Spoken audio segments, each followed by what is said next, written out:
پہلا زبور، حقیقی خوشحالی۔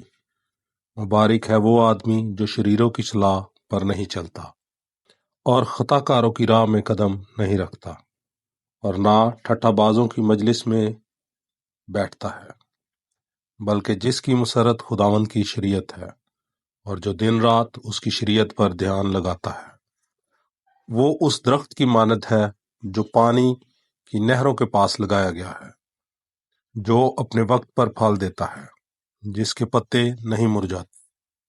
جو کچھ وہ کرتا ہے کامیاب ہوتا ہے۔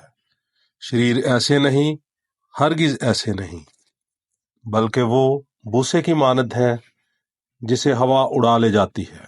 اس لیے شریر عدالت میں قائم نہ رہیں گے اور نہ خطا کار صادقوں کی جماعت ہی میں، کیونکہ خداوند صادقوں کی راہ پہچانتا ہے، پر شریروں کی راہ نابود ہو جائے گی۔ آمین۔